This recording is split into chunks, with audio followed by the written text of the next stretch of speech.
Hello everyone, आज के video में देखेंगे म्यूजिक पेपर 1 और पेपर 2 का प्रैक्टिस सेट 22 जो आपके बिहार स्टेट 2024 के लिए और बीपीएससी 3.0 के लिए अत्यंत महत्वपूर्ण है क्योंकि सारे क्वेश्चन आपके एनसीईआरटी और एससीईआरटी बेस है जो आपके सिलेबस में दिया गया है।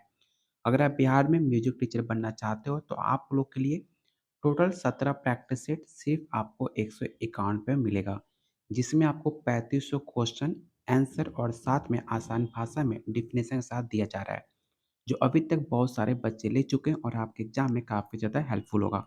अगर आप सीरियस हो बिहार में टीचर बनने के लिए तो आप इस नंबर पे व्हाट्सअप कर सकते हो और ये सारे क्वेश्चन आपके एनसीईआरटी और बेस है आपके सिलेबस के अकॉर्डिंग। चलिए शुरू करते हैं आज का पहला क्वेश्चन। अगर आप इसका पीडीएफ डाउनलोड करना चाहते हो तो आप मेरे टेलीग्राम चैनल पर जाकर ज्वाइन हो सकते हो, जिसका लिंक डिस्क्रिप्शन बॉक्स और कमेंट बॉक्स में दे रखा है। कोई भी आपके टीचिंग रिलेटेड न्यूज आता है, सारे पोस्ट आपको अपडेट मिल जाते हैं, तो टेलीग्राम चैनल जरूर ज्वाइन कर लीजिएगा।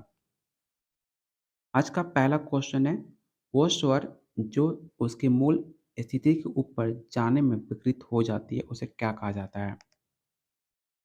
ऑप्शन ए रे, ग, म या ऑप्शन डी ध। तो इसका राइट आंसर ऑप्शन आपका सी हो जाएगा। जब कोई स्वर अपने स्थान से ऊपर उठकर गाया जाता है तो उसमें तीव्र विकृत स्वर कहा जाता है। तो ऑप्शन सी आपका राइट आंसर होगा। राग यमन डैश धात का राग माना जाता है? यमन धात का, कल्याण धात का, बिलावल धात या ऑप्शन डी काफी धात। तो बहुत सारे बच्चे गलती क्या करते हैं, राग यमन देखकर यमन धात टिक आउट कर देते हैं, लेकिन राग यमन आपके कल्याण धात से उत्पन्न हुआ राग माना गया है। तो ऑप्शन इसका बी राइट आंसर होगा।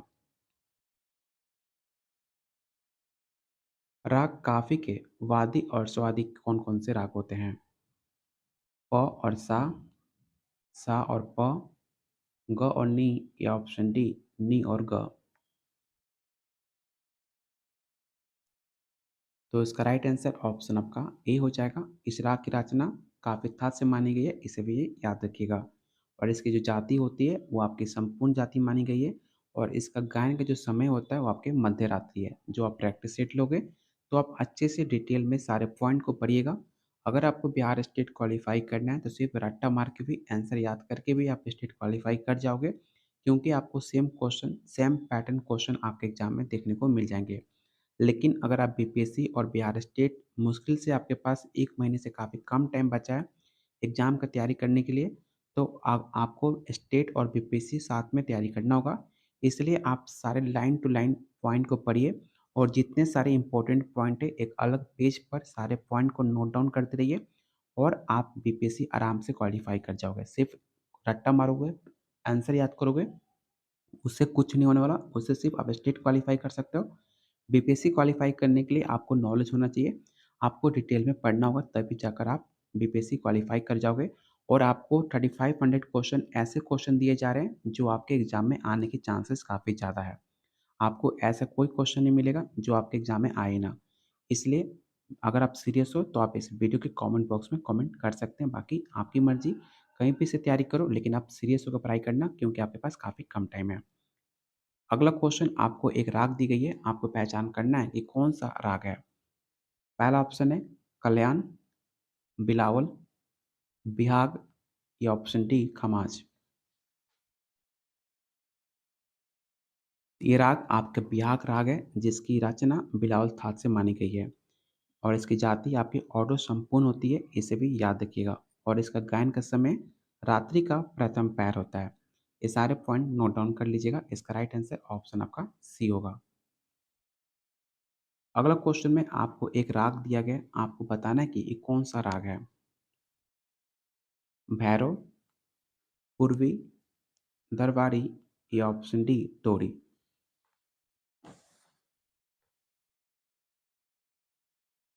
तो इसका राइट आंसर ऑप्शन आपका डी हो जाएगा और इसकी उत्पत्ति तोड़ी था से मानी गई है और इसमें सबसे ज़्यादा कोमल और म तीव्र लगता है, इसे भी याद रखिएगा। और इसका गायन का जो समय होता है वो दिन का प्रथम पैर होता है। तो ऑप्शन डी आपका राइट आंसर होगा। राग का मुख्य चलन डैश स्थानों में होता है? मंद्र और मध्य, मध्य, मंद्र या ऑप्शन डी कोई नहीं। तो इसका राइट आंसर ऑप्शन आपका ए हो जाएगा। राग का मुख्य चलन मंद्र और मध्य स्थान में होता है, जिन सप्तक में हम साधारणतः अधिक गाते और बजाते हैं। इसका राइट आंसर ऑप्शन आपका ए हो जाएगा। वो ख्याल जो धीमी गति में गाया जाता है उसे किस नाम से जानते हैं? बड़ा ख्याल, छोटा ख्याल, ख्याल या ऑप्शन डी कोई नहीं। तो वो ख्याल जो धीमी गति में गाया जाए उसे बारह ख्याल के नाम से जानते हैं। तो ऑप्शन ए आपका राइट आंसर हो जाएगा। अगला क्वेश्चन है, धमार गायन सामान्यतः डैश का वर्णन करता है। ये सवाल आपके बिहार स्टेट और बीपीएससी में सवाल पूछे जा चुके हैं।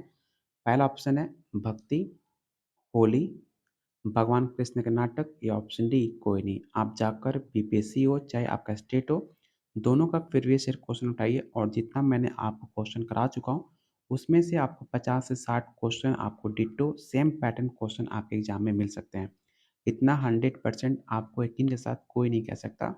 आप जाइए और प्रीवियस ईयर क्वेश्चन उठाइए और जितने मैंने आपको वीडियो कराए हैं या फिर आपने मेरा प्रैक्टिस सेट अगर लिया है तो दोनों क्वेश्चन आप जाकर डिट्टो मैच कर सकते हो।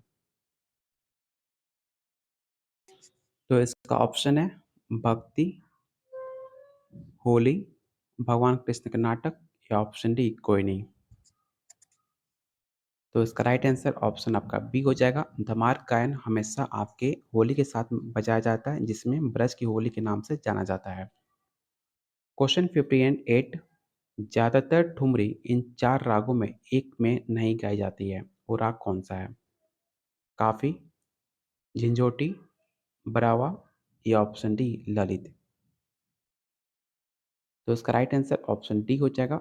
ठुमरी ललित राग में नहीं गाई जाती है, इसमें भाव और सौंदर्य को अधिक महत्व दिया जाता है, इसलिए ललित जो है आपके चारों राग में नहीं गाई जाती है। अगला क्वेश्चन है, तानपुरा की उलंबी लकड़ी वाला भाग जो तुम्बा से जुड़ा है उसे किस नाम से जानते हैं? मेरू, ब्रिज, टांड या ऑप्शन डी गुलू। तो इसका राइट आंसर ऑप्शन आपका सी हो जाएगा, डांड। किसी बराह स्रोत प्रभाव से ध्वनि को स्वयं कंपित होना क्या कहलाता है? पहला ऑप्शन है ध्वनि विवर्तन, ध्वनि परिवर्तन, अनुरण या ऑप्शन डी अनुनाद।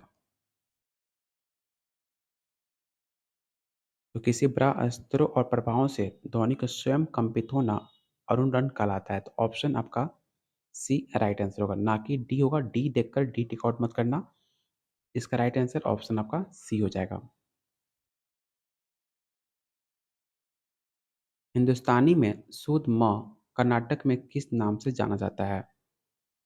अंतर्ग, साधारण ग, शुद्ध म, प्रतिमा। ऐसे सवाल आपके एग्जाम में पूछे जा चुके हैं पेपर 2 में, इसलिए इस क्वेश्चन को याद रखिएगा कि हिंदुस्तानी संगीत में शुद्ध म आपके कर्नाटका में प्रतिमा के नाम से जाना जाता है। तो ऑप्शन डी आपका राइट आंसर होगा। और दोनों पद्धति चाहे बात की जाए हिंदुस्तानी संगीत की या कर्नाटका में, तो टोटल दोनों स्वर माने गए हैं, टोटल 12 स्वर माने गए हैं, इसे याद रखिएगा।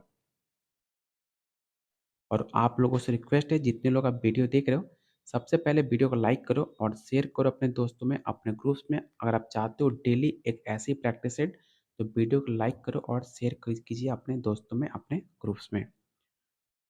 पहला क्वेश्चन है, इन चारों में कौन सा तानसेन का संतान नहीं है? ये सवाल आपके यूपी पीजीटी 2021 में पूछा गया था।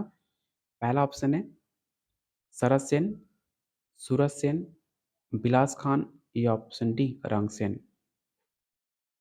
याद रखिएगा, तानसेन के 4 पुत्र थे, सूरज सेन, शरद सेन, तरंग सेन और आपके बिलास खान। और उनकी एक पुत्र थी, वो सिर्फ सरस्वती। तो इसका राइट आंसर ऑप्शन आपका डी होगा। रंग सेन ना होकर तरंग सेन था उनका बेटे का नाम। तो ऑप्शन डी आपका राइट आंसर होगा। स्वामी हरिदास की डैश की कब उनकी मृत्यु हुई थी? कितने उम्र में? 95, 96, 97 या ऑप्शन डी।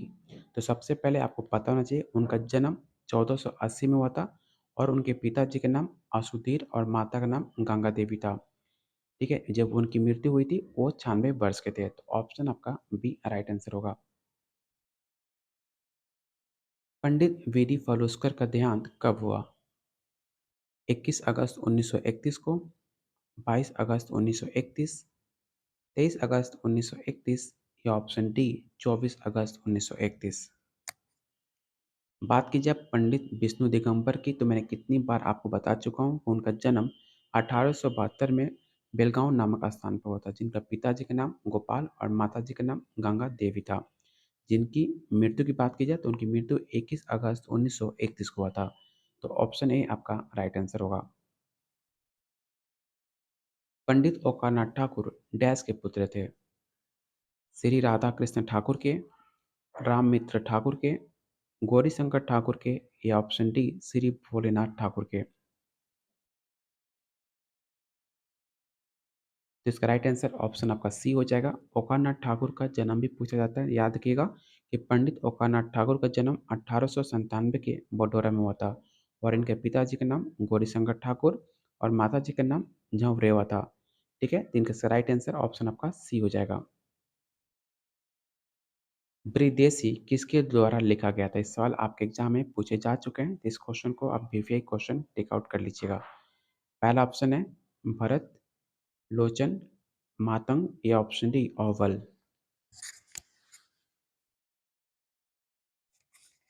तो इसका राइट आंसर ऑप्शन आपका सी हो जाएगा। 8वीं शताब्दी में मतंग ने बृहदेशी ग्रंथ की रचना करी थी। इसमें भारत के नाट्यशास्त्र में आयु लगभग सभी बातों का उल्लेख किया गया है। तो ऑप्शन सी आपका राइट आंसर होगा। अगला क्वेश्चन काफ़ी इंपॉर्टेंट है। आपको बताना है कि हारमोनियम किसकी देन है? जो आजकल आप हारमोनियम देखते हो, बहुत सारे जो आप बजाते हो, वो किसकी देन है, आपको ये बताना है। पहला ऑप्शन है ई क्लेमेंटस की, फॉक्स एस्ट्रोगेंजिस की या ऑप्शन सी अलेक्जेंडर की या ऑप्शन डी मोजार्ट की। तो इसका राइट आंसर ऑप्शन आपका सी हो जाएगा। हारमोनियम की रचना अलेक्जेंडर ने फ्रांस में किया था। ठीक है, तो ऑप्शन इसका सी राइट आंसर होगा और याद रखिएगा सबसे पहले हारमोनियम आपको फ्रांस में देखने को मिला था। अगला क्वेश्चन, आपको एक ताल दी गई है, आपको बताना है कि ताल कौन सा है। दुगुन, तिगुन, चौगुन या ऑप्शन डी आर। काफ़ी आसान सा सवाल है, आपको देखकर ही बता देना चाहिए कि ये जो आपकी ताल दी गई है वो तिगुन ताल की है। तो ऑप्शन आपका बी राइट आंसर होगा। अगला क्वेश्चन है, यदि एक राग में आरोह अवरोह में दोनों 7 स्वर हैं परंतु स्वर नियमित क्रम में ना हो तो उस राग की जाति क्या होगी? अवरोह संपूर्ण, वक्र संपूर्ण, साडो संपूर्ण या ऑप्शन डी उपरोक्त में से कोई नहीं।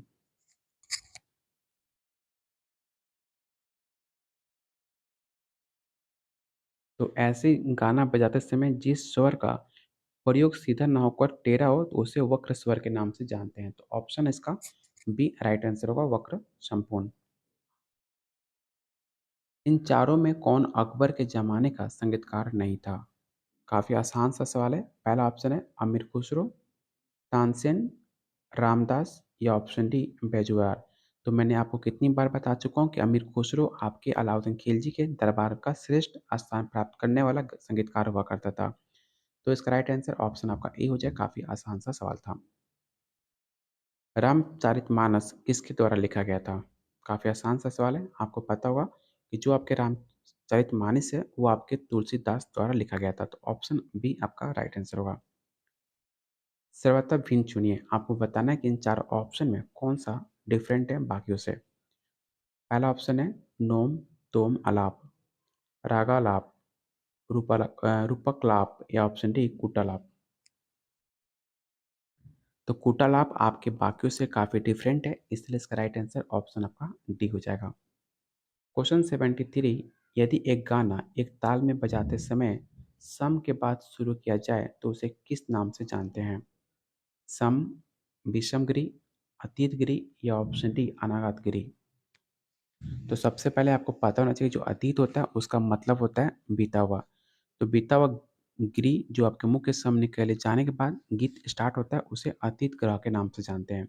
इसलिए इसका राइट आंसर ऑप्शन आपका सी होगा, ना कि डी होगा। तो डी वाले आप डी ऑप्शन में देखिएगा, इसका राइट आंसर सी हो जाएगा।